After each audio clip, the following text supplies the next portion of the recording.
मसीह में के बाबरकत नाम में आप सबकी सलामती हो और मेरे साथ उर्दू में निकालें। हिजकिय्याह उसका 21 बार उसकी पहली 8 आयत पहली 7 आयत। खुदावंद के पाक कलाम में यूं मरहूम है। फिर खुदावंद का कलाम मुझ पर नाजिल हुआ कि ए आदमजाद, यरूशलेम का रुख कर और मुकद्दस मकानों से मुखातिब होकर मुल्क इस्राएल के खिलाफ नबूवत कर। और उससे क्या है? खुदावंद यूं फरमाता है कि देख, मैं तेरा मुखालिफ हूँ और अपनी तलवार म्यान से निकाल लूंगा और तेरे सादिकों और तेरे शरीरों को तेरे दरमियान से काट डालूंगा।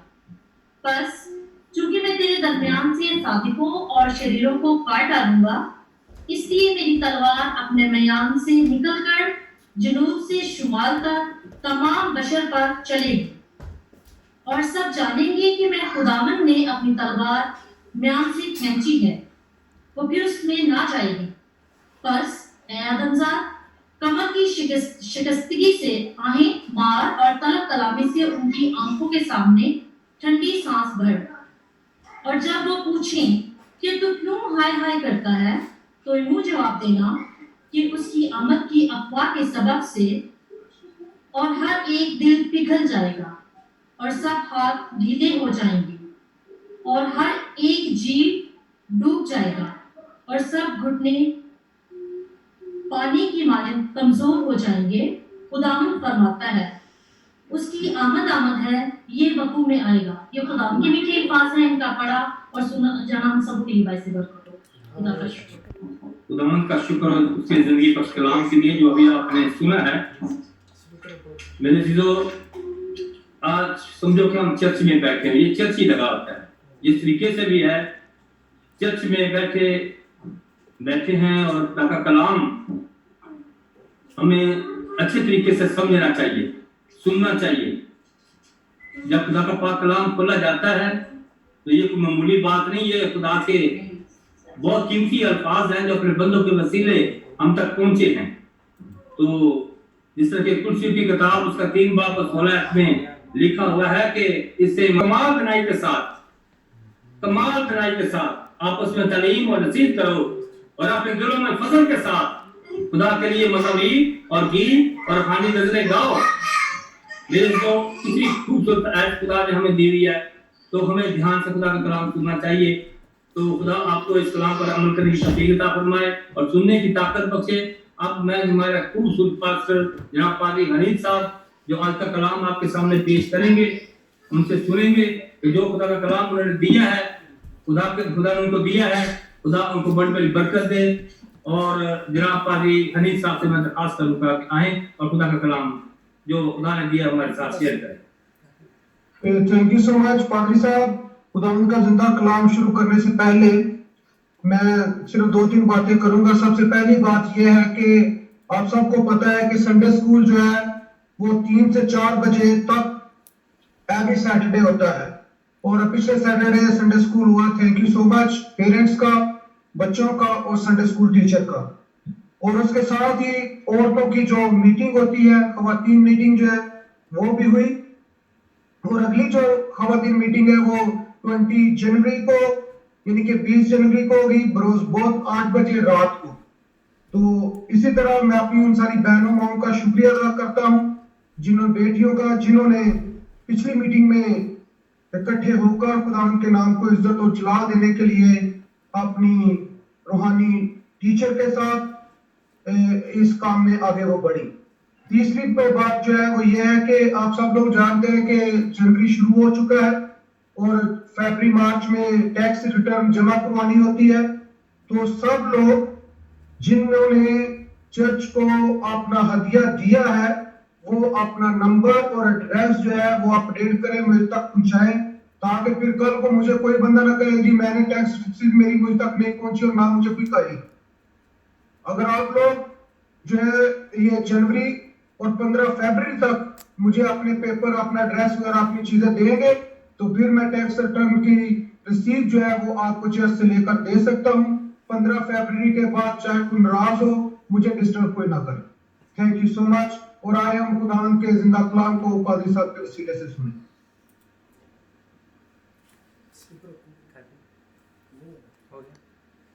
खुदाम यसु मसीह के अजीम और बाबरकत नाम में मेरे तमाम भाइयों को, बहनों को और बच्चों को मेरी तरफ से और मेरे ख़ानदान की तरफ से मोहब्बत भरा सलाम कबूल हो।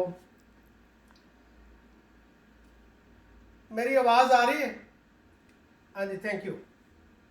मैं अपनी इस मरकज़ी आयत को फिर दोहराना चाहता हूँ खुदावंद के ज़िंदा पाक कलाम में से, जिस तरह ये विरद आप सबके सामने इंग्लिश और उर्दू में तलावत किया गया, तो मैं अपनी आज की मरकज़ी आयत को दोहराना चाहता हूँ, 6ठी और 7वीं आयत को। बस ए आदमजाद, कमर की शिकस्तगी से आहें मार और तल्ख कामी से उनकी आंखों के सामने ठंडी सांस भर, और जब वो पूछे कि तू क्यों हाय हाय करता है, तो तू यूं जवाब देना कि उसकी आमद की अफवाह के सबब से और हर एक दिल पिघल जाएगा और सब हाथ ढीले हो जाएंगे, हर एक जी डूब जाएगा और सब घुटने पानी की मानद कमज़ोर हो जाएंगे। खुदावंद खुदा फरमाता है उसकी आमद है, ये वकू में आएगा। चंद लोगों के लिए हम अपनी आंखें बंद करेंगे, अपने सिरों को खुदावंद की हजूरी में झुकाएं। आइए दुआ मांगें।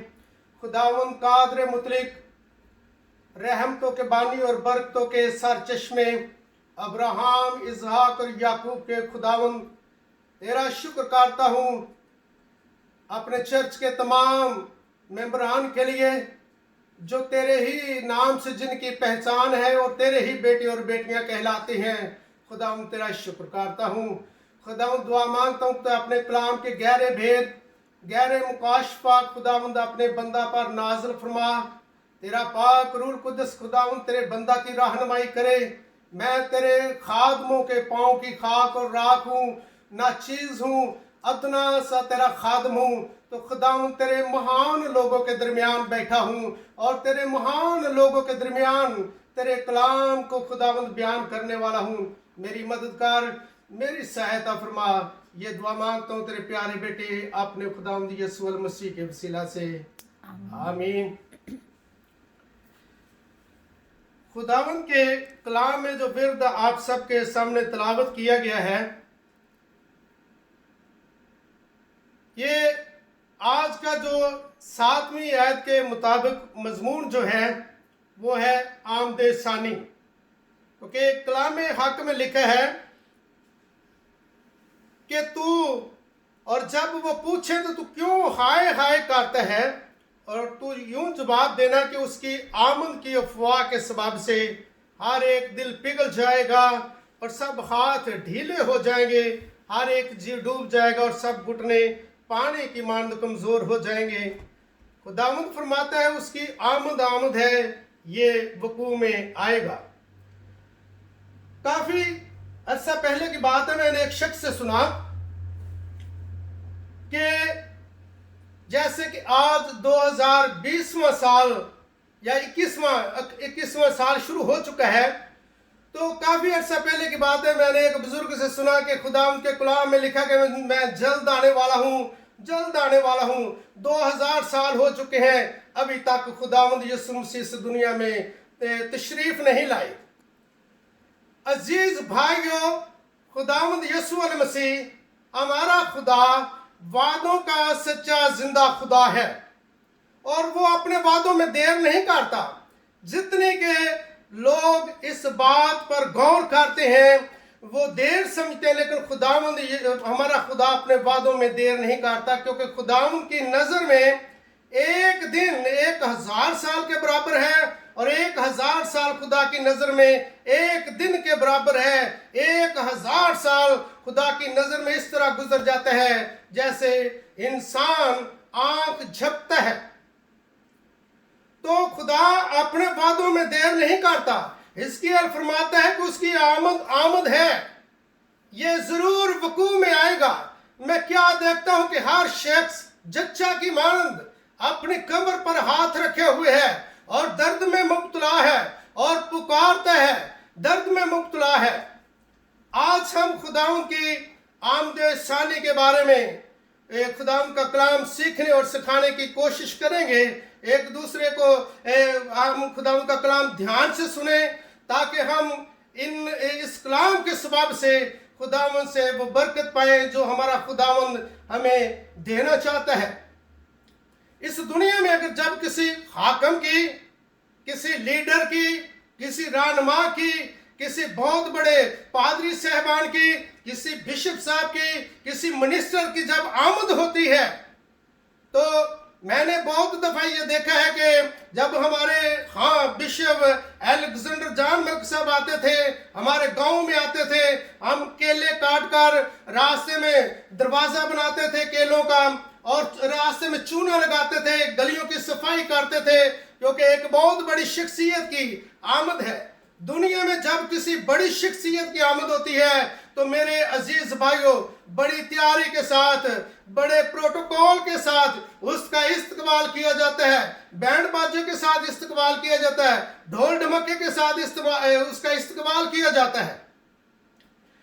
एक दफा शबाज शरीफ साहब रायवंड में तशरीफ लाए, और रायवंड का मिशन कंपाउंड जो था, उसके चुगिर्द जितने भी गलियां बाजार थे उनकी सफाई की गई, और रास्ते में कली चूने वगैरह लगाया गया और दरख्त लगाए गए, उस ग्राउंड में पानी का छिड़काव किया गया, यानी बड़ी तैयारी की गई, इसलिए कि दुनिया का जो था लीडर, दुनिया का जो मिनिस्टर था, लोगों का जो मिनिस्टर था, वो उस रायवंड में तशरीफ ला रहा था। और रायवंड आप जानते हैं कि शहबाज शरीफ या नवाज शरीफ का शहर भी लोग जानते हैं। तो बड़ी तैयारी के साथ अब जब हमारा खुदावंद जो बादशाहों का बादशाह है, जो खुदावंदों का खुदावंद है, जो रब्बुल फाज है, जिसके फरमाने से आसमान और जमीन वजूद में आए, जिसके हुक्म करने से ये सब चीजें बनाई, जिसने इंसान को अपने हाथों से जिसे तख्लीक किया, उसकी आमद के लिए हम अपने आप को देखें, क्या हम उसकी आमद के लिए अपने आप को तैयार कर रहे हैं या नहीं। आमद का मतलब है आने का चर्चा, आने का जिक्र, जल्द आने की तवक्को। हम खुदावंद के कलाम में मत्ती की इंजील उसका 25वां बाब और उसकी पहली 13 आयत में 10 कुंवारियों की मिसाल देखते हैं। 10 कुंवारियां, वो 10 की 10 कुंवारियां थीं। जैसे आज हम भी खुदावंद की दुल्हन कहलाते हैं, हम भी खुदावंद के लोग हैं, हम भी खुदावंद के बेटे और बेटियां हैं, चाहे हमारा किसी भी डिनोमिनेशन के साथ ताल्लुक है, हम खुदावंद यीशु अलैहि मसीह को अपना निजात दहिंदा मानते हैं। तो वो भी 10 की 10 कुंवारियां थीं और वो दुल्हा के इस्तकबाल के लिए निकली। आज भी जब बारात आती है तो हर एक बहन की, हर एक बेटी की ये कोशिश होती है कि हम उस दुल्हा को देखें। तो ये भी दुल्हा के इस्तकबाल के लिए निकली, और कलाम हक में लिखा कि 5 अक्लमंद थी और 5 उनमें से बेवकूफ थी। अक्लमंद वो थी जिन्होंने अपने साथ अपनी मशरों को रोशन किया और अपनी कुप्पियों में भी तेल लिया, और बेवकूफ वो थी जिन्होंने अपनी मशलें तो रोशन की मगर उनके पास एक्स्ट्रा तेल नहीं था। और जब दुल्हा ने आने में देर लगा दी, आधी रात हो चुकी थी, तो एकदम धूम मच गई, शोर मच गया, देखो दुल्हा आ गया, दुल्हा आ गया। अब वो जो सब उस वक्त जब दुल्हा ने आने में देर लगा दी तो ऊँगने लगी, सोने लगी, और जब शोर मचा तो वो उठी और अपनी उन्होंने मशलों को रोशन करने की कोशिश की, और जो बेवकूफ थी उनकी उस वक्त मशलें जो थी बुझती जा रही थी। और वो अक्लमंदों के पास गई और कहने लगी कि थोड़ा सा बहन हमें तेल दे ताकि हमारी मशलें भी रोशन हो सके। उन्होंने जवाब दिया कि शायद ये तेल हमारे और आपके लिए इनफ नहीं, ये तेल हमारे और आपके लिए काफी नहीं। जाओ जाके डीलरों से या बाजार से या किसी दुकान से अपने लिए मुंह ले लो। और जब वो लेने के लिए गई और उस वक्त तक दुल्हा आ चुका था, और वो 5 कुंवारियां जो कि पूरी तैयारी में थी, जिन्होंने अपने आप को तैयार किया हुआ था, वो दुल्हा के इस्तकबाल के लिए गई। और जब वो वापस आई, 5 बेवकूफ थे, उस वक्त दरवाजा बंद हो चुका था। अब उन्होंने जोर जोर से दरवाजा खटकाया कि आए खुदावन, ऐ मालिक, हमारे लिए दरवाजा खोल दे। और आवाज आई कि मैं तुम्हें नहीं जानता। जब तौबा का दरवाजा बंद हो गया तो चाहे कोई शख्स भी पूरा खानदान पीछे बैठकर दुआएं मांगेगा तो कुछ फर्क नहीं पड़ता, कोई तब्दीली नहीं आ सकती। इस दुनिया से जाने वाले शख्स के लिए कोई तब्दीली नहीं आ सकती। कलाम हक में लिखा है कि ईमानदार की दुआ के असर से बहुत कुछ हो सकता है। ये सब कुछ इस दुनिया में हो सकता है। अगर हम ईमानदार होते हुए एक दूसरे के लिए दुआएं मांगे तो मुमकिन है कि तब्दीली आ सकती है, मुमकिन है कि इंसान अपनी राह को छोड़कर वापस आ सकता है। तो मरने के बाद तौबा का दरवाजा बंद हो जाता है। आज हम अपने आप को देखें और अपने आप को जानें और दुल्हा के इस्तकबाल के लिए, उसकी आमद के लिए अपने आप को तैयार करें। खुदा में यीशु मसीह की आमद कैसी होगी? मसीह खुदावंद की आमद कैसी होगी? मसीह खुदावंद की आमद मेरे अजीज भाइयों चोर की मानद होगी। मत्ती उसका 26वां बाब उसकी 42 और 43 आयत में लिखा है, बस जागते रहो, तुम नहीं जानते कि तुम्हारा खुदावंद किस दिन आएगा। बस ये जान रखो कि अगर घर के मालिक को मालूम होता कि चोर रात के कौन से पैर को आएगा तो वो जागता रहता और अपने घर में नकब लगाने ना देता। खुदावंद यीशु मसीह की आमद चोर की तरह आमद है। खूबसूरत खुदावंद यीशु मसीह ने मिसाल दी कि अगर घर के मालिक को पता हो चोर रात के कौन से पैर को आएगा। रात में 4 पैर होते हैं, 4 पैर दिन में होते हैं। हर 3 घंटे हर 3 घंटे के बाद एक रात का पैर होता है, हर 3 घंटे के बाद एक दिन का पैर होता है। और रात के कौन से पहर को आएगा? अब दाऊद बादशाह फरमाता है कि आए खुदावन, मैंने रात के हर पहर से पहले तेरी हजूरी में झुका हूं, तेरी इबादत की है, तेरी बंदगी करता हूं, तुझे सजदा करता हूं। रात के हर पहर से पहले खुदावंद फरमाता है जागते रहो। जागने का मतलब ये नहीं कि हम रात को आराम ना लें, रात को हम सोए ना। जागने का मतलब है रूहानी तौर पर जागते रहे, बेदार रहे, खुदावंद के दामन को ना छोड़ें। हम नहीं जानते कि हमारा खुदावंद रात के कौन से पैर को आएगा। मैं ये वसूख से बात कहता हूं कि अगर हमको पता चल जाए कि खुदावंद यीशु मसीह इसी हफ्ते के आखिर में आएंगे तो हम सब जागते रहेंगे। रूहानी तौर पर हम खाकसार हो जाएंगे, बैठ जाएंगे और तौबा करेंगे सच्चे दिल से, खुदावंद को पुकारेंगे। हम अपना तन, अपना मन, अपना सब कुछ खुदा को दे देंगे। इसलिए कलाम हक में लिखा है जागते रहो। अगर घर का मालिक उसको पता हो कि चोर कौन से पहर को आएगा तो वो अपने घर की हिफाजत करना जानता है। वो जागता रहेगा, वो चोर को नकब नहीं लगाने देगा, चोर को चोरी नहीं करने देगा, वो उसको अपना माल छीनने नहीं देगा। तो खुदावंद फरमाता है कि जागते रहो। हमें जागते रहने की जरूरत है, खुदावंद के कलाम की ताबेदारी करने की जरूरत है, खुदावंद के हुक्मों पर अमल करने की जरूरत है।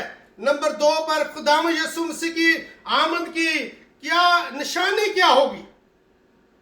खुदावंद यीशु मसीह की आमद की निशानी क्या होगी? मत्ती 24वां बाब, मत्ती की अंजील उसका 24वां बाब है ही आमदसानी पर है। उसका 24वां बाब और पहली 11 आयत में लिखा है, जब जैतून के पहाड़ पर वो बैठा था तो उसके शागिर्दों ने अलग उसके पास आकर पूछा कि हमको बता कि ये बातें कब पूरी होगी और तेरे आने और दुनिया के आखिर होने का निशान क्या होगा। खबरदार कोई तुमको गुमराह ना करे। खुदावंद यीशु मसीह फरमाता है कि खबरदार कोई तुमको गुमराह ना करे। वो तेरे मेरे नाम से आएंगे और वो बड़े बड़े अजीब काम, बड़े बड़े मोजज़े आपको दिखाएंगे, यहाँ तक कि वो हाथ पर सरों को जुमाएंगे और बड़े मोजज़े दिखाएंगे कि यहाँ तक खतरा है कि रास्तबाज भी वो गुमराह हो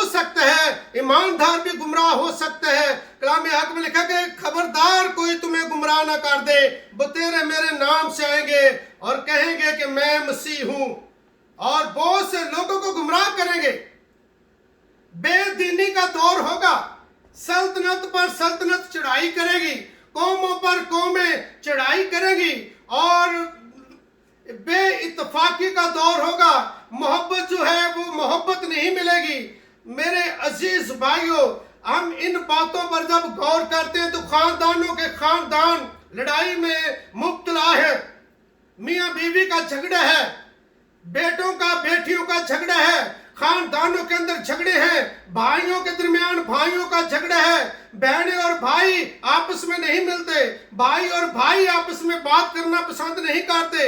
ये हमें पता चलता है कि ये हमें ये निशानियां नजर आती हैं। मत्ती की अंजील उसका 24वां 32वां आयत में लिखा है कि अंजीर के दरख्त से एक तमसील सीखो, यूं ही उसकी डालियां नरम होती हैं, कोंपलें निकलती हैं, तो जान लेना कि मौसम गर्मी का नजदीक है।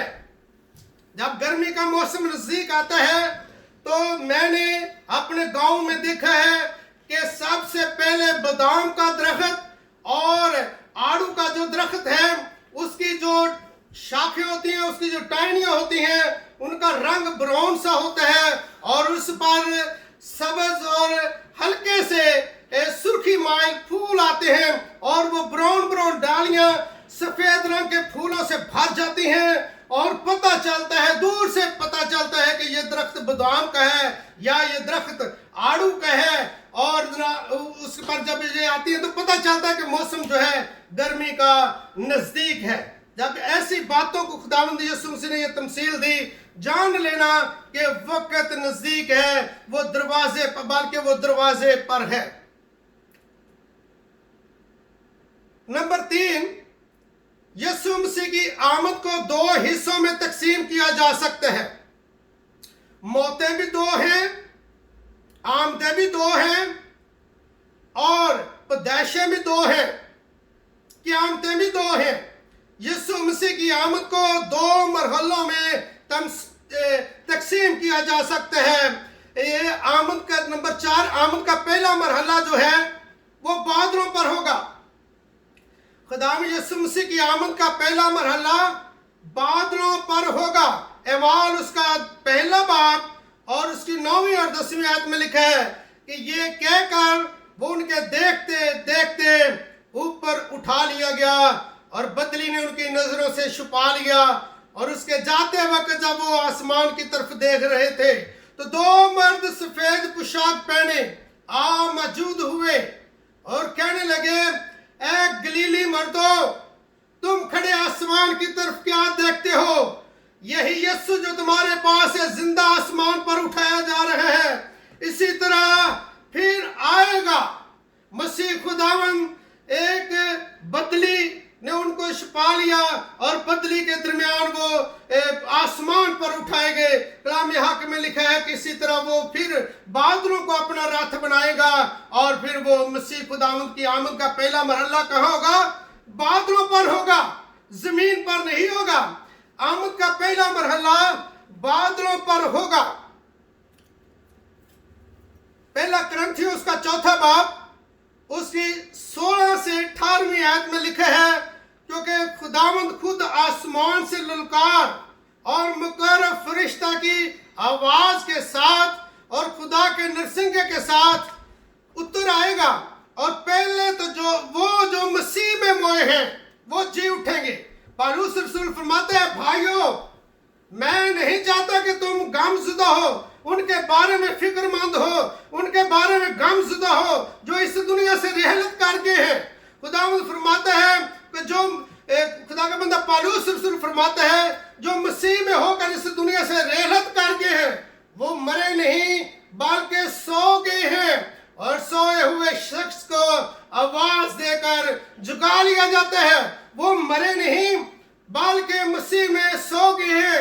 यीशु मसीह की आमद के पहले मरहले पर वो तमाम ईमानदार मुर्दे जी उठेंगे और उस वक्त जो लोग जिंदा होंगे, ईमानदार जो लोग जिंदा होंगे, बदल जाएंगे और हवा में उड़कर बादलों खुदावंद यीशु मसीह का इस्तकबाल करेंगे, क्योंकि खून और गोश्त खुदा की बादशाही में दाखिल नहीं हो सकता। पहला कुरिन्थियों 15वां बाब 16वीं तो 18वीं आयत, ऐ भाइयों, पौलुस रसूल फरमाता है, भाइयों मेरा मतलब यह है कि खून और गोश्त खुदा की बादशाही के वारिस ना होंगे और ना फना बका की वारिस हो सकती है।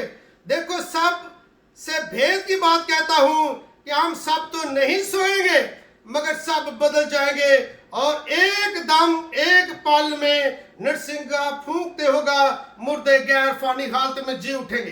खून और गोश्त खुदा की बादशाही में दाखिल नहीं होंगे। जब खुदा यीशु मसीह की आमद बादलों पर होगी तो तमाम ईमानदार लोग जो उस वक्त जिंदा होंगे बदल जाएंगे, और वो ईमानदार जो मसीह में सो गए हैं, सब मुर्दे नहीं जी उठेंगे, वो ईमानदार जो मसीह में सो गए हैं जी उठेंगे, और उस वक्त जो जिंदा होंगे सब बदल जाएंगे और हवा में बादलों पर खुदा यीशु मसीह का इस्तकबाल करेंगे। मुकाशवा 20वां बाब 4वीं आयत में लिखा है, फिर मैंने तख्त देखे और लोग उन पर बैठ गए और अदालत उनके सुपुर्द की गई, और उनकी रूहों को भी देखा जिनके सार यीशु की गवाही देने और उसके कलाम के सबब से काटे गए थे, और ना उन्होंने अपने माथे पर इब्लीस की शाप ली। वो जिन्होंने ना अपने माथे पर इब्लीस की शाप ली, वो जिंदा होकर मसीह के साथ 1000 साल बादशाही करते रहे, जब तक 1000 साल पूरे ना हुए, बाकी मुर्दा जिंदा ना हुए। यह पहली क़यामत है। मुबारक वो लोग हैं जो पहली क़यामत में शरीक होंगे, उन पर दूसरी मौत का कोई इख्तियार नहीं। मत्ती 24वां बाब उसकी 40वीं आयत में लिखा है कि उस वक्त 2 मर्द खेत में काम करते होंगे, एक छोड़ दिया जाएगा, एक उठा लिया जाएगा।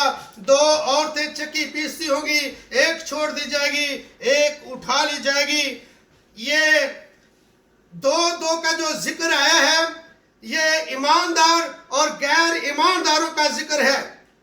ईमानदार उठा लिए जाएंगे और गैर ईमानदार जो हैं वो जमीन पर रहेंगे, और गैर ईमानदार कहेंगे कि वो फलां शख्स अभी यहां था,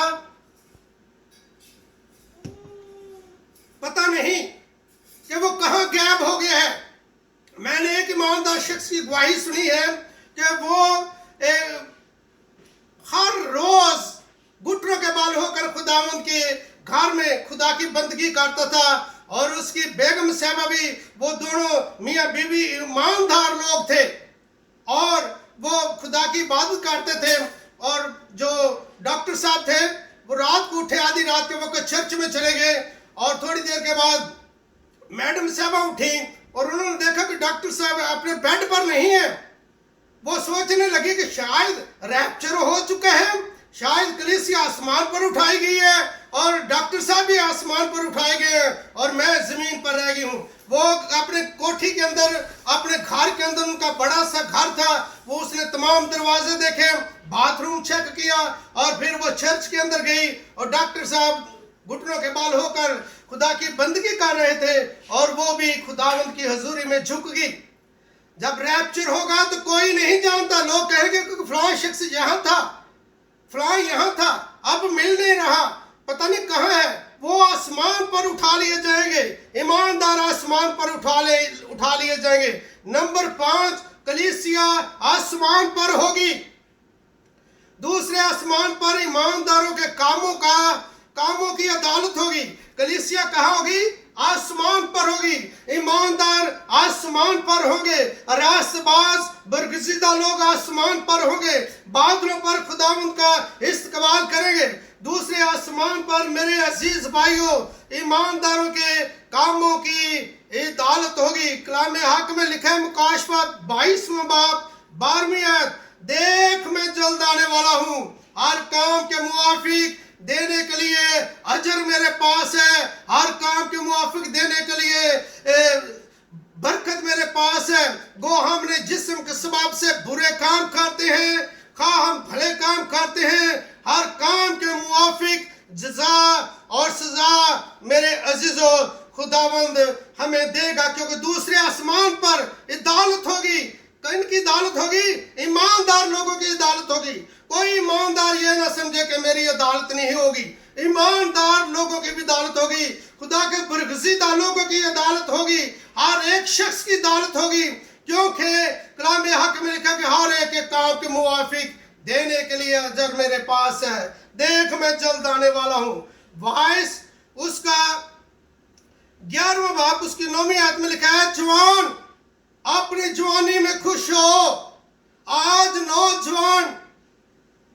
नौजवान जनरेशन, बेटे और बेटियां के बारे में खुदावंद का बंदा वाइस फरमाता है कि जवान अपनी जवानी में खुश हो, अपने जी को बहला, अपने दिल को खुश रख और अपनी आंखों की मंजूरी में चल। जो कुछ तेरी आंखें करती हैं, जो तेरी आंखें देखती हैं, उसके मुताबिक चल। अपने आप को खुश रख, अपने जी को बहला। आगे लिखा है दूसरे हिस्से में, खबरदार। मैंने एक बिजली के टावर पर, अब मैं भूल गया हूं, मैंने देखा पता नहीं 440 वोल्ट उसमें लिखा हुआ था कि शायद 2400 वोल्ट करंट लिखा हुआ था। उन्होंने उस टावर के ऊपर ऐसे तार का बड़ा सा जंगला खारदार तार लगाई हुई थी कि उसके ऊपर जाना यह खतरा है। और एक आदमी की तस्वीर उन्होंने बनाई थी, उसकी हड्डियां नजर आती हैं कि खतरा शायद 440 वोल्ट था या 2400 वोल्ट था। खतरा 440 वोल्ट। खबरदार, खबरदार, एक दिन तुझे अदालत में आना है। ईमानदारों की अदालत दूसरे आसमान पर होगी। एक दिन तुझे अदालत में आना है, एक दिन तुझे खुदा के कटहरे में खलोना है। तो इंसान, अभी हम देखेंगे कि इंसान अपने सेफ्टी के लिए इस दुनिया में भी झूठ बोलता है, अपने आप को सेफ रखने के लिए। इसके लिए हम हवाला देखेंगे, हबकूक उसका 2 बाब 9वीं आयत में लिखा है, अफसोस उस शख्स पर जो निजायज तरीके से मुनाफा कमाना चाहता है, जो झूठ बोलकर मुनाफा कमाना चाहता है। मैंने खुदा के खादमों को देखा है कि वो लोगों के हाथ पीछे बांधते हैं और उनके मुंह में खाना डालते हैं, उनकी तस्वीरें बनाते हैं। मैंने ऐसे लोगों को देखा, खुदा के लोगों को, खुदा के बरगुज़ीदा लोगों को। बच्चों की आंखें पुट्ठी करवाते हैं, उल्टी आंखें कराते हैं और निकरे पहनाते हैं, उनकी तस्वीरें बनाते हैं और अपने डोनरों को देते हैं। कैसे हम गरीब लोगों की मदद कर रहे हैं। हम यतीमों की हमें फिक्र है, हमें गरीबों की फिक्र है। यहाँ कनाडा के अंदर तो परिंदों को, अंग्रेज लोग परिंदों को खाना नहीं डालने देते। वो कहते हैं जिन्होंने उनको पैदा किया है वो उनका जिम्मेदार है, उनका रखवाला है। और उस जिंदा खुदा की तरफ नजरें करें, जिंदा खुदा को देखें, जिंदा खुदा को पुकारें। वो मेरी और आप सबकी फिक्र रखता है। मेरी और आपकी फिक्र उसको मालूम है, मेरी और आपकी जरूरत उसको मालूम है। किसी की तरफ हाथ फैलाने की जरूरत नहीं। अपने खुदा को पुकारें, अपने खुदा को अपना तन, अपना मन अपने खुदा को दें। लिखा कि अफसोस उस शख्स पर जो निजायज तरीके से मुनाफा कमाता है और अपना आशियाना बुलंदी पर बनाना चाहता है। हर काम के मुवाफिक देने के लिए अजर खुदावंद फरमाता है मेरे पास है। अफसोस, लोग बहुत सी कौमों को बर्बाद करके अपने खानदान के लिए रसवाई पैदा करते हैं, अपने खानदान के लिए मुसीबतें पैदा करते हैं। चाहते हैं कि मेरा आशियाना बुलंदी पर हो, मेरा बहुत बड़ा घर हो और मैं मुसीबत के दिनों में महफूज रहूं। आशियाना बुलंदी पर हो। अजीज भाइयों, हर काम के मुवाफिक देने के लिए अजर खुदावंद के पास है। खुदावंद के कलाम में लिखा है, अब मेरी बेटियों को, मेरे बच्चों को, नन्हे मुन्ने बहनों को, भाइयों को इसके बात के बारे में जानते नहीं कि कड़ियां क्या है। कलाम हक में लिखा है, छत से कड़ियां जवाब देंगी, शतीर जवाब देंगे। अब तो जदीद दौर है, ये लेंटर डाले जाते हैं, कड़ियां और शतीर तो बहुत कम घरों के ऊपर है। कड़ियां जवाब देंगी, शतीर जवाब देंगे, पत्थर चला उठेंगे, घर की दीवारें चला उठेंगी। अगर आप किसी टूटे हुए, पंजाबी में खोला कहते, टूटे हुए खोले के अंदर आप गुनाह करते हैं तो दीवारें जवाब देंगी, पत्थर जवाब देंगे, इंसान के हाथ पांव चला उठेंगे। कहां आपकी सेफ्टी रहेगी, कहां आप जागते रहेंगे? ये ईमानदारों के कामों की अदालत के बारे में बात कर रहा हूं। ईमानदार, मेरे हाथों पर यह सफेद निशान है, शायद आपको नजर आते हैं या नहीं। अदमोवा शख्स, जिस तरह नेक सामरी की कहानी है कि अदमोवा शख्स, अदमोवा, आपने किसी ने शायद आबू खाए हैं या नहीं? कनक गंदम की जो बालियां होती हैं उनको लोग भून कर खाते हैं। ताजा ताजा जो जिनके अंदर नरम नरम दाने होते हैं भून कर खाते हैं। आपने चने जो होते हैं उनकी होले खाते हैं। आबू उसको कहते हैं, जो अदमोवा उसको कहते हैं जो कच्चा भुना हो। कलाम हक में लिखा है कि वो बच तो जाएंगे मगर जलते जलते बच जाएंगे। ईमानदार बच जाएंगे, हर एक ईमानदार बचेगा, लेकिन कामों के मुआफिक अजर मिलेगा। बच जाएंगे मगर जलते जलते। एक शख्स तंदुरुस्त से चंगा भला है, उहदे विच कोई डब खड़बा होवे तो किवें दा लगेगा? मैनू अपने हत्थां तो यकीन करो, मैं खुदावंद का शुक्र करना कि बीमारी आई लेकिन खुदावंद ने कंट्रोल कर दिता। मैं खुदावंद का शुक्र करना, लेकिन मैनू फिर भी शर्मिंदगी हुंदी है। लेकिन खुदा दी मर्जी, बीमारियां सानू खुदावंद की कुर्बत में, हमें खुदावंद की कुर्बत में खींच कर ले आती हैं। बीमारियां, कमजोरियां हमें खुदावंद की कुर्बत में खींच कर ले आती हैं। अजीज भाइयों, पहला करंथियों उसका 5वां बाब उसकी 12वीं आयत में आइए देखें। दूसरा करंथियों 5वां बाब उसकी 12वीं आयत में।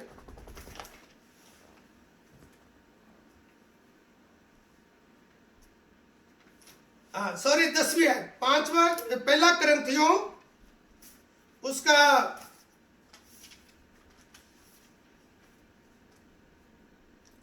5वां बाब और उसकी 10वीं आयत में लिखा है, क्योंकि जरूर है कि मसीह के तख्ते अदालत के सामने जाकर हम सब का हाल जाहिर किया जाएगा, ताकि हर शख्स अपने उन कामों का बदला पाए जो उसने बदन के वसीले से किए हैं, खा भले हो खा बुरे हो।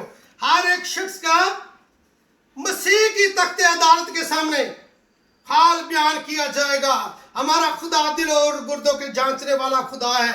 दिलों और गुर्दों को वो जांचता है। दूसरे आसमान पर ईमानदारों की कामों की अदालत होगी। मैं एक बार पूछना चाहता हूं कि आप बोर तो नहीं हो रहे? बहुत मजा आ रहा है आपके क्लास में। खुदावंद आपको बरकत दे। तीसरे आसमान पर बर्रा की शादी होगी, कलीसिया आसमान पर होगी। खुदावंद यीशु मसीह कलीसिया को बेऐब दामन बनाकर, पाकीज़ा दामन बनाकर, अपने दुल्हन बनाकर तीसरे आसमान पर ले जाएंगे। कलीसिया कहां होगी? आसमान पर होगी और जमीन पर बड़ी मुसीबतें होगी। अभी हम उनके बारे में देखने की कोशिश करेंगे। कलीसिया आसमान पर होगी। आइए मेरे साथ हवाला देखें, मुकाशवा 19वां बाब और उसकी 7वीं ऐसे 9वीं आयत में लिखा है, आओ हम खुशी करें और नहायत शादमान हो और उसकी तमजीद करें, इसलिए कि बर्रा की शादी आ पहुंची है और उसकी बीवी ने अपने आप को तैयार कर लिया है। उसको चमकदार महीन कतानी कपड़े पहनने का इख्तियार दिया गया है। महीन कतानी कपड़ों से मुराद मुकद्दस लोगों की रास्तबाजी के काम है। मसीह खुदा बर्रा की शादी का वक्त आ पहुंचा है। कलीसिया आसमान पर होगी, वहां खुदावंद उनकी दावत करेंगे। बेऐब और पाक दामन दुल्हन बनाकर तीसरे आसमान पर खुदावंद यीशु मसीह वहां ले जाएंगे और वहां कलीसिया की दुल्हन की शादी होगी और उनको महीन कतानी लिबास पहनने का इख्तियार दिया गया है। महीन कतानी लिबास ईमानदारों मुकद्दस लोगों के रास्तबाजी के काम है। अगर दुल्हन जिसने अपने शोहर के लिए, मिसाल देखेंगे, दुल्हन वो दुल्हन जिसने अपने शोहर के लिए कोई बनाव श्रृंगार नहीं किया, जिसने अपने शोहर के लिए कोई जेवरात नहीं पहने, जिसने कोई खूबसूरत लिबास नहीं पहना, क्या दुल्हा उस अपनी बीवी को, उस दुल्हन को कबूल करेगा? हरगिज़ उसे कबूल नहीं करेगा। वो कहेगा कि शायद ये किसी और की दुल्हन है, ये मेरी दुल्हन नहीं, इसने मेरे लिए कोई बनाव श्रृंगार नहीं किया, इसने मेरे लिए अपने आप को कोई तैयार नहीं किया। बर्रे की शादी, तीसरे आसमान पर बर्रे की शादी होगी। जमीन पर मुखालिफ मसीह का दौर होगा। कलीसिया आसमान पर होगी, तीसरे आसमान पर बर्रे की शादी होगी। वहां जश्न ही जश्न होंगे, खुशियां ही खुशियां होगी, शादमानी ही शादमानी होगी। ना आंसू होंगे, ना रोना होगा, ना दांतों का पीसना होगा, खुशियां ही होगी। दुल्हन खुदा फरिश्तों के साथ मिलकर खुदा की हमदो सना करेगी, खुशी होगी। जमीन पर मुखालिफ मसीह का दौर होगा। जब से खुदावंद यीशु अलैहि मसीह इस दुनिया में तशरीफ लाए, जब नन्हा बदन पहनकर इस दुनिया में आए, तो इब्लीस ने हेरोदेस के अंदर दाखिल होकर नन्हे बच्चों को मरवा दिया। मुखालफत उस वक्त से चल रही है।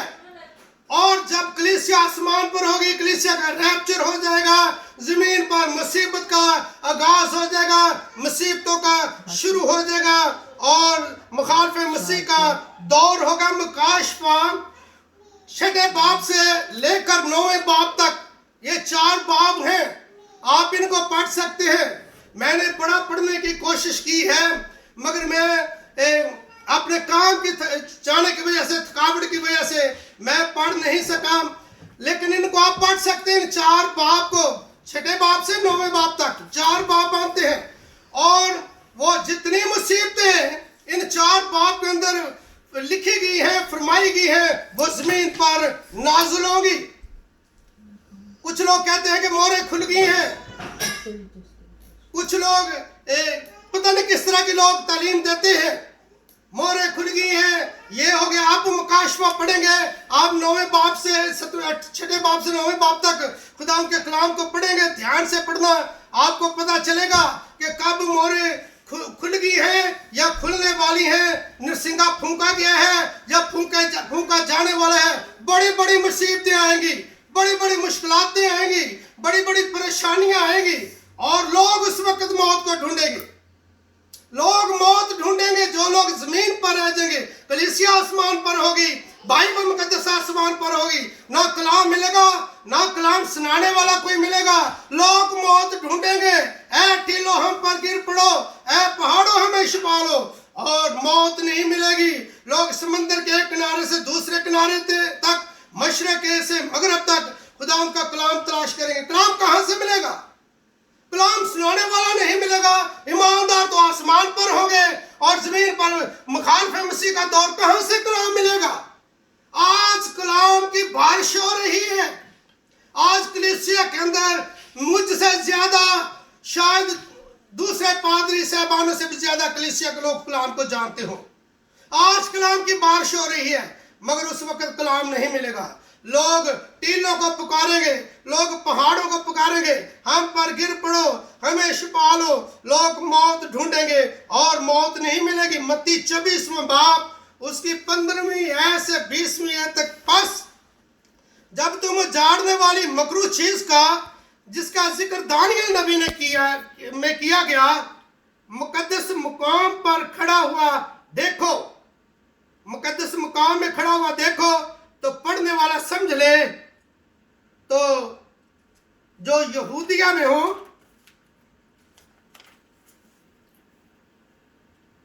पहाड़ों पर भाग जाए, जो कोठे पर हो वो अपना माल लेने के लिए नीचे ना उतरे, जो खेत में हो वो अपना कपड़ा लेने के लिए घर को वापस न आए। अफसोस उन पर जो उस वक्त हामला होगी और जो दूध पिलाती होगी। कितनी बड़ी मुसीबत होगी। दानियल नबी के भी आप 7 हफ्तों को 7 दिनों में बांट सकते हैं और 7 हफ्तों को आप 7 सालों में भी बांट सकते हैं।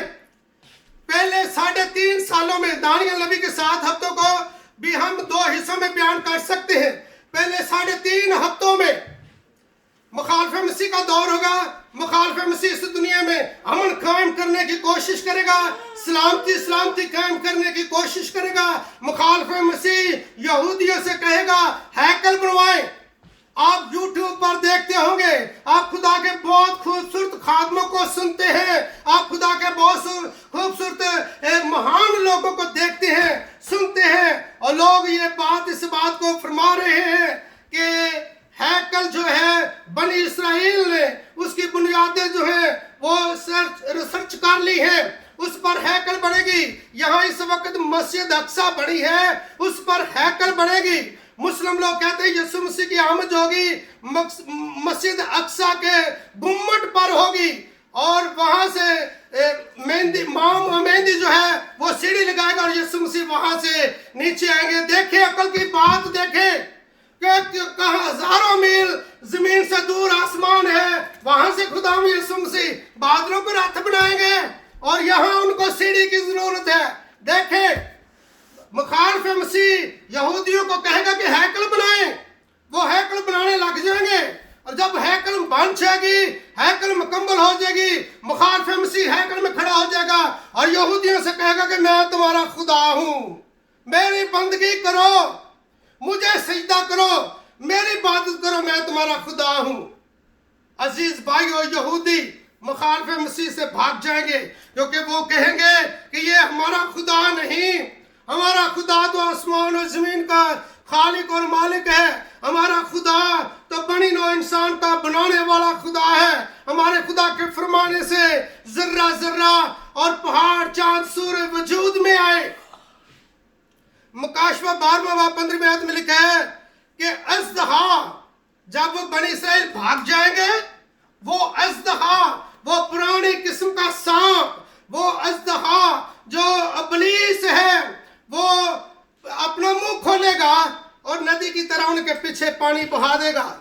मुकाशवा 12-15 आयत में लिखा अज़दहा अपने मुंह से पानी की तरह नदी बहाएगा और जमीन अपना मुंह खोलेगी और पानी पी जाएगी। अज़दहा आप हवाले नोट कर सकते हैं। मुकाशवा 12-15 आयत, अज़दहा अपने मुंह से, जब बनी इस्राएल कहेगी कि हमारा खुदा ये नहीं, तो बनी इस्राएल भागेंगे और अज़दहा अपने मुंह से अपना मुंह खोलेगा और इतना नदी की तरह पानी बहा देगा कि बनी इस्राएल डूब जाए, मर जाए, लेकिन जमीन अपना मुंह खोलेगी और सारा पानी जमीन जो है वो जज़ब कर लेगी और बनी इस्राएल बच जाएंगे। आमद का दूसरा मरहला जैतून के पहाड़ पर होगा। पहला मरहला बादलों पर होगा और दूसरा मरहला कहाँ होगा? जैतून के पहाड़ पर। जैतून के पहाड़ से खुदावंद आसमान पर उठाएंगे और उसी जैतून के पहाड़ पर खुदावंद वापस आएंगे। इसके लिए आप अगर हवाला देखना चाहते हैं तो जकरिया उसका 14वां बाब 4 आयत में लिखा है, तब खुदावंद खरूज करेगा और उन कौमों से लड़ेगा जैसा वो जंग के दिनों में लड़ा करता था, और उस रोज वो कोहे जैतून पर जो यरूशलेम के मशरक में वाक़या है खड़ा होगा, और कोहे जैतून बीच में से फट जाएगा और उससे मशरक से मगरब तक एक बड़ी वादी बन जाएगी, क्योंकि आधा पहाड़ शुमाल को सिरक जाएगा और आधा पहाड़ जनूब को। खुदा के लोग, मिशनरी लोग इस बात को फरमाते हैं कि जैतून का पहाड़ जो है, शायद हम में से भी, क्योंकि हम एक ऐसे मुल्क के अंदर हैं, हम यहाँ चाहे जा सकते हैं, ये खुदा का बड़ा फजल है। और मिशनरी लोग भी जरूर उनको यरूशलेम जाने का इत्तेफाक हुआ होगा, जरूर उन्होंने जैतून के पहाड़ को भी देखा होगा। वो फरमाते हैं कि पहाड़ के अंदर एक दरार आ चुकी है, ये जैतून के पहाड़ जो है फट जाएगा, एक बड़ी वादी बन जाएगी, आधा पहाड़ मशरक को सिरक जाएगा, आधा जनूब को सिरक जाएगा। इसके लिए एक और आप हवाला देख सकते हैं, यहूदा का आम खात उसका पहला बाब 14वीं आयत। तो पहाड़ एक बड़ी वादी बन जाएगी, उस वादी के अंदर एक बहुत बड़ी जंग होगी, बहुत बड़ी जंग होगी, और उस जंग के अंदर आप जानते हैं कि जंग के अंदर नौजवान मर्द लोग जो होते हैं वही जंगों में जंग के लिए जाते हैं और बहुत से लोगों का खून बहाया जाएगा। मुकाशवा 17वां बाब 14वें आयत में लिखा कि ये शयातीन की निशान दिखाने वाली रूहें हैं जो खुदावंद कादर मुतलक खुदा के रोज़े अजीम के वास्ते जमा करने के लिए सारी दुनिया के बादशाहों के पास निकल जाती हैं। सारी दुनिया के बादशाहों के पास वहां लोग इकट्ठे होंगे, कत्लो गारत होंगे, हलाक होंगे। मुकाशवा 14वां बाब 20वें में लिखा है शहर के बाहर उस हौज में अंगूर रौंदे गए और हौज में से इतना खून निकला कि घोड़ों की लगामों तक पहुंच गया और 1600 फरलांग तक दरिया बह निकला। अंगूर उस हौज के अंदर अंगूर रौंदे गए, यानी वो बड़ी वादी, जब पहाड़ आधा मशरक को आधा मगरब को सिरक जाएगा, एक बड़ी वादी बन जाएगी, जंग का मैदान बन जाएगा, उसमें कत्लो गारत होगी, लड़ाइयां होंगी। ऐसी लड़ाई होगी कि लोग अपनी तलवारों से आप मारे जाएंगे। और कलाम हक में लिखा है कि कितना खून का दरिया बह निकलेगा, 1600 फरलांग लंबा दरिया। मैंने फरलांग के बारे में भी स्टडी की है, एक फरलांग में कितना सफर बनता है, लेकिन अब मेरे पास कोई हेल्पिंग बुक्स नहीं, मैं इसके बारे में तो भूल गया हूँ। 1600 फरलांग 321 किलोमीटर सफर बनता है। 321 किलोमीटर लंबा दरिया बह निकलेगा। एक बकरे को जबा करने से मेरा ख्याल है कि 2 लीटर खून निकलता होगा, 3 निकलाता होगा।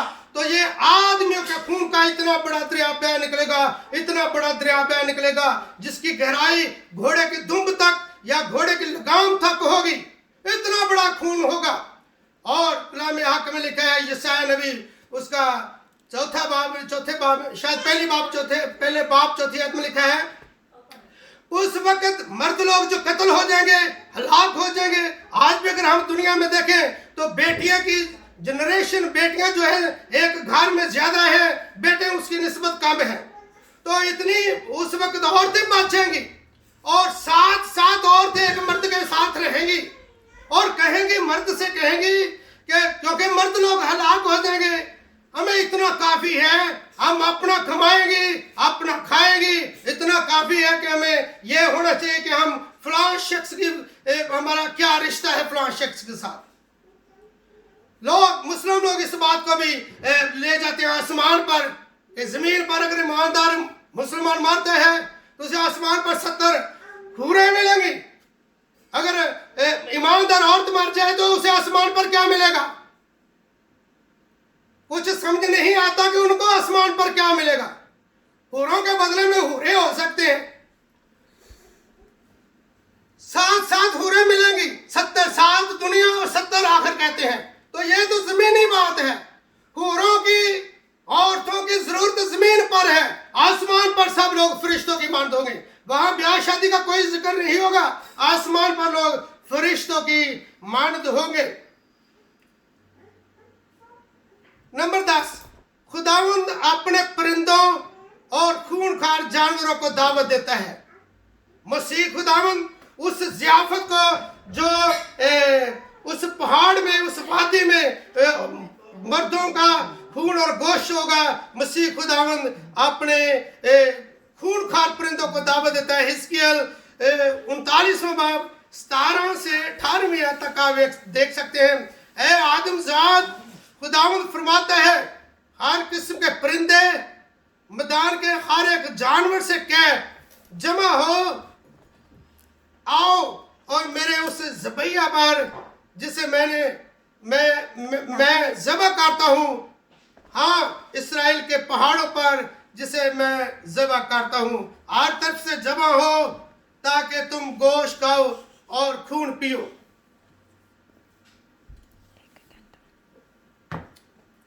खुदावंद खूंखार परिंदों को, जमीन के दरिंदों को दावत देता है, वो आएंगे।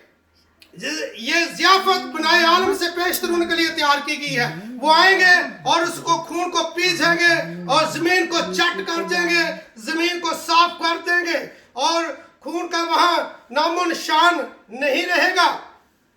इसके बाद सफेद तख्त की अदालत होगी। यह अदालत तीसरे आसमान पर होगी, खुदा बाप की अदालत होगी, सफेद तख्त की अदालत होगी। इसमें ये मैंने नंबर 11 लिखा है। और इसके बाद सफेद तख्त की अदालत होगी। मुकाशफा 20वां बाब 11 से 15वीं आयत। किताबें खोली गई, हर एक किताब खोली गई, यानी किताबें हयात।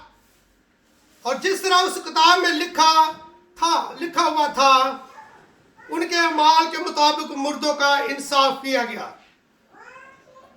उस वक्त समुंदर अपने मुर्दे दे देगा, आलमे रुआ अपने मुर्दे दे देगी, पताल जिसे हम कहते हैं आलमे रुआ अपने मुर्दे दे देगी। और वो मुर्दे जो आग में जलकर राख हो गए हैं, आग अपने मुर्दे दे देगी। क्योंकि सफेद तख्त की अदालत जब होगी, तमाम मुर्दे जी उठेंगे। ये दूसरी क़यामत है।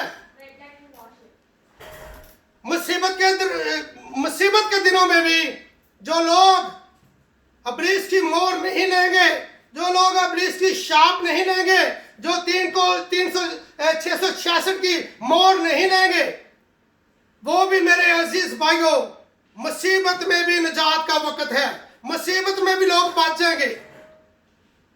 अगर मोहर लेंगे तो भी मरेंगे, अगर मोहर नहीं लेंगे तो एक दफा जिस्मानी तौर पर तो सबने मरना है, लेकिन वो हमेशा की जिंदगी का इटर्नल लाइफ हासिल करेंगे, हमेशा की जिंदगी हासिल करेंगे जो इब्लीस की शाप नहीं लेंगे। मुसीबत के दिनों में भी मेरे अजीजों, कलाम हक में लिखा है कि आग अपने मुर्दे दे देगी और समंदर अपने मुर्दे दे देगा। जो आग में जलकर राख हो गए हैं, आग अपने तमाम मुर्दे जी उठेंगे। पहली क़यामत में ईमानदार और दूसरी क़यामत में तमाम मुर्दे जी उठेंगे। दानियल नबी के सहीफे में लिखा है, दानियल उसका 12वां बाब तीसरी आयत में, जो खाक में सो रहे हैं बतेरे जाग उठेंगे, बाज रसवाई और जिल्लत के लिए, और बात हमेशा की जिंदगी के लिए, और बतेहरे जिनकी इस कोशिशों से सादक हो गए, वो अब्दुलाबाद सितारों की मान रोशन रहेंगे। अब्दुलाबाद जिनकी कोशिशों से बतेरे सादक हो गए, अब्दुलाबाद मेरे अजीजों, वो खुदावंद के साथ रहेंगे। और इसके बाद 1000 साल बादशाही का दौर होगा। 1000 साल बादशाही में इब्लीस जो है था गड़े में बंद किया जाएगा, अमन ही अमन होगा, सलामती सलामती होगी, कोई चीज किसी को जर्र नहीं पहुंचा सकती। बब्बर शेर बकरी के साथ घास खाएगा। मैं कई दफा कहता हूं कि जिस बादशाही में हम इस वक्त मौजूद हैं, कनाडा जैसा मुल्क, इसमें अमन और सलामती है। कोई लड़ाई नहीं, कोई झगड़ा नहीं, कोई फसाद नहीं, कोई हसद नहीं, कोई गुस्सा नहीं, कोई तफरीके नहीं, कोई जुदाइयां नहीं, कोई बुग़्ज़ नहीं। तो खुदा की बादशाही कैसी होगी? अजीज भाइयों, आज अपने आप को देखें, अपने आप को जांचें। ये ना कहें कि भाई ये जान मिठा अगला किने डिठा, पादरी बाबू का रोला पाते रहेंगे, मौजा करो, खा पियो। एक दिन अदालत होगी, खतरा 420। कहते नहीं जिथे को लगा है लगा रहन दो, ला बंदा बिजली ना लगा हुए। खुदावंद तुहानू सारिਆਂ ਨੂੰ बहुत बरकत दे ते मेरा भी गला जवाब देना पे पास्टर बाबर साहब तरह। खुदावंद बरकत दे, आमीन। अपने कलाम दे विच आमीन।